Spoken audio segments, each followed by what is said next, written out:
Beragam upaya dilakukan pemerintah untuk menangani pandemi COVID-19. Badan Usaha Milik Negara juga diharapkan mampu membantu penanganan pandemi COVID-19 yang memukul sektor ekonomi dan kesehatan. Sudah maksimalkah perusahaan pelat merah turut membantu pemerintah? Kita akan membahasnya bersama dengan pengamat BUMN Toto Pranoto. Pak Toto, selamat malam. Selamat malam, Elvira. Apa kabar? Baik, sehat, Elvira. Baik, kita melihat tadi pernyataan awal dari Menteri BUMN, Pak Erick Thohir, bagaimana kemudian kontribusinya konversi gas dari industri kemudian menyediakan oksigen untuk kebutuhan medis. Tapi kita berbicara dulu, sejumlah langkah yang telah dilakukan oleh BUMN untuk mengambil peran di tengah pandemi COVID-19. Apakah terobosan yang dilakukan saat ini dinilai sudah cukup maksimal? Ya, saya kira jangan lupa bahwa usaha milik negara itu memiliki fungsi bukan hanya semata fungsi komersial ya, tapi juga ada fungsi public service obligation ya atau PSO.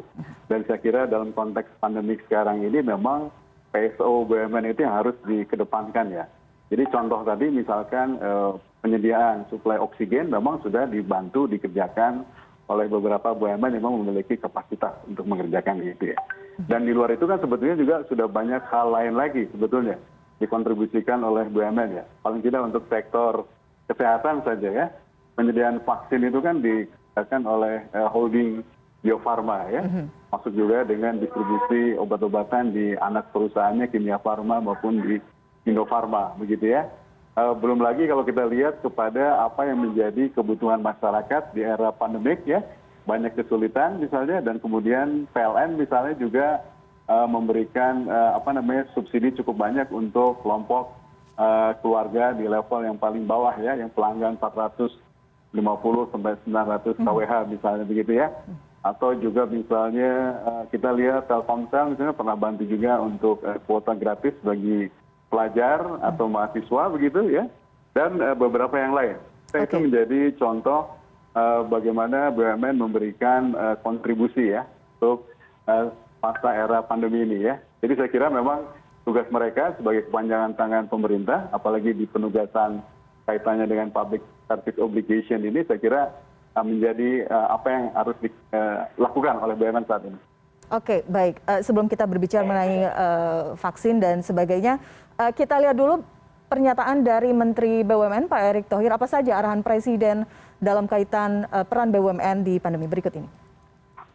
Pesan khusus Pak dari Pak Presiden ya, untuk Pak Erick? Kan Bapak Presiden selalu menekankan kepada saya bahwa saya harus turun.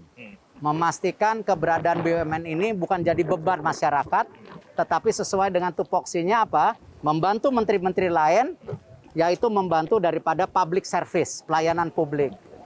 Seperti tadi kalau kita bicara mengenai oksigen, BUMN tidak produksi oksigen medis. Ya. Tapi dengan kondisi sekarang, oksigen sangat diperlukan, swasta sudah luar biasa ya, semua teman-teman swasta sudah melakukan, tapi masih kurang.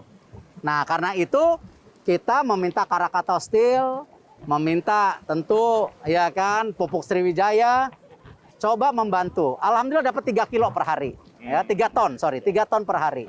PLN dapat 2 ton per hari. Baik, tadi menjawab statement awal dari Anda Pak Toto mengenai public service. Tapi tadi Pak Erick mengatakan ada arahan agar BUMN tidak menjadi beban masyarakat. Apakah memang ada potensi ke arah sana?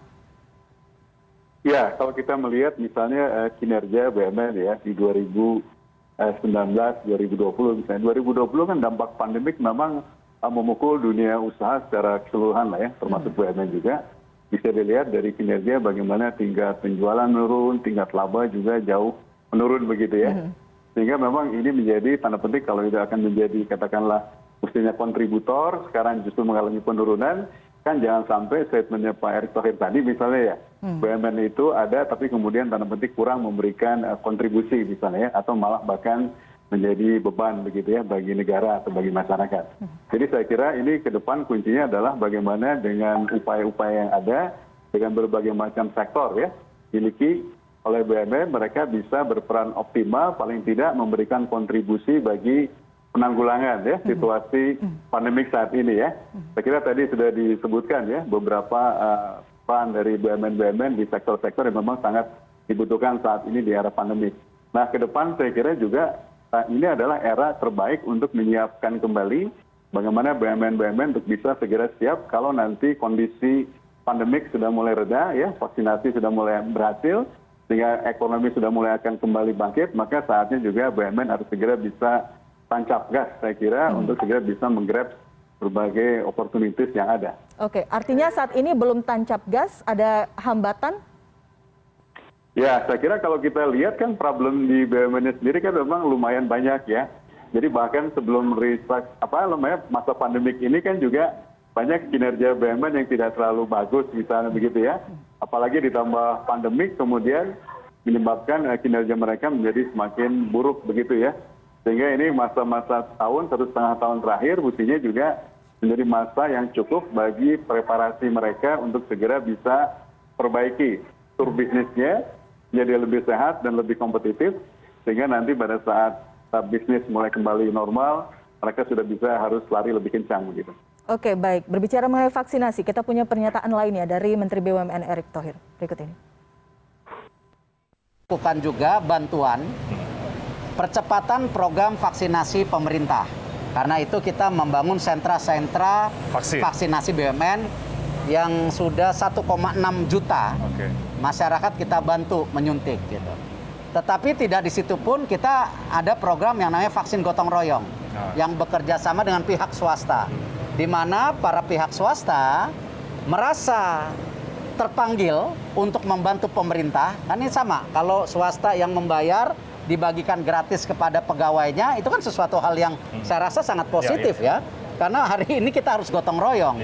Nah, kita bekerja sama dengan swasta membantu mengadakan vaksin yang gotong royong itu.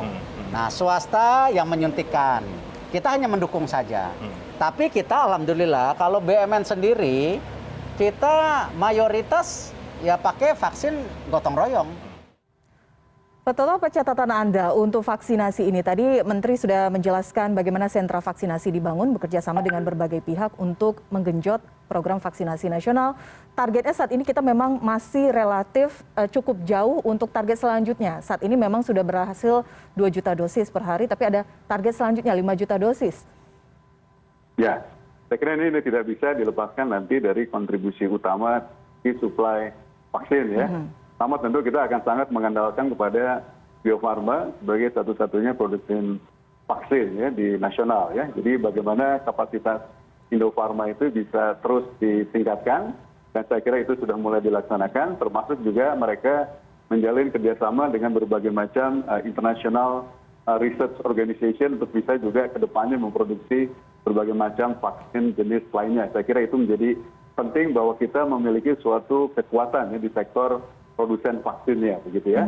Lalu kedua juga saya kira bagaimana kerjasama yang sudah dikerjakan oleh banyak BUMN sendiri, saya kira sudah dilaksanakan. Banyak sekali sentra-sentra vaksin dibuat di berbagai macam daerah, bukan saja hanya di Jawa, tapi juga di Sumatera atau di Kalimantan gitu, dengan menggunakan berbagai macam BUMN yang beroperasi di wilayah-wilayah tadi begitu ya. Sehingga dengan semakin banyak sentra vaksin yang dikoordinasikan oleh BUMN, maka tentu juga akan lebih mempercepat ya target vaksinasi di berbagai macam daerah yang ada begitu ya. Dan saya kira ini koordinasi sinergi di antara berbagai BUMN yang terkait dengan sektor ini amat sangat dimungkinkan.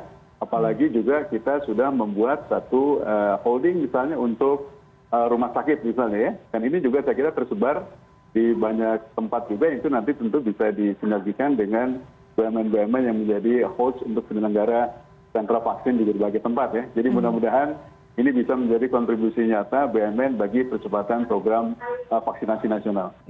Untuk memberikan kontribusi lebih nyata, bagaimana Anda melihat sebarannya sendiri sentra vaksinasi yang bekerja sama dengan BUMN ini?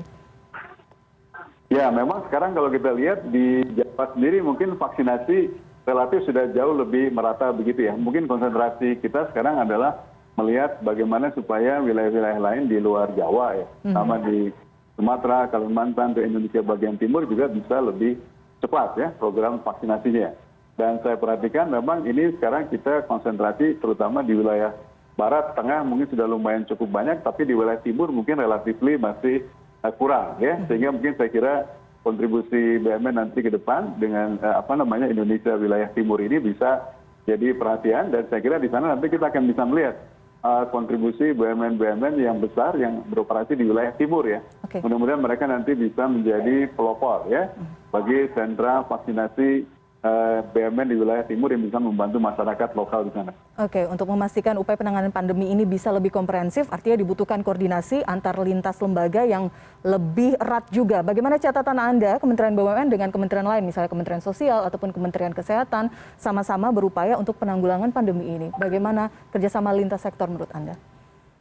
Ya, saya kira memang pekerjaan vaksinasi ini secara nasional tidak bisa dikerjakan oleh satu kementerian saja ya. Jadi dia membutuhkan dukungan dari berbagai macam juga kementerian yang lain. Paling utama saya kira adalah bagaimana misalnya kita bisa menjamin ketersediaan sumber vaksin begitu ya. Dan itu tentu domainnya di Kementerian Kesehatan ya. Kemudian juga bagaimana Kementerian BUMN bisa membantu dari sisi misalnya pasokan bahan baku vaksinnya, lalu kemudian juga bagaimana bisa mendayagunakan berbagai macam BUMN yang ada di seluruh penjuru Nusantara misalnya untuk mereka bisa membantu ya pembangunan sentra-sentra vaksinnya begitu ya. Dan kemudian juga tentu bagaimana kerjasama dengan pemerintah lokal setempat begitu ya. Dan juga misalnya Kementerian Sosial untuk bisa bahu-membahu memberikan data yang lebih akurat sehingga akan lebih banyak lagi misalnya penduduk yang kemudian bisa mendapatkan fasilitas untuk bisa vaksinasi secara lebih cepat. Jadi kerjasama lintas departemen, lintas sektor saya kira memang menjadi suatu kebutuhan nyata dalam percepatan untuk vaksinasi. Oke, baik. Sebagai penutup, singkat saja, apakah saat ini yang sudah dilakukan sudah on the track atau masih ada hal-hal lain yang sebenarnya perlu diperhatikan oleh Kementerian BUMN?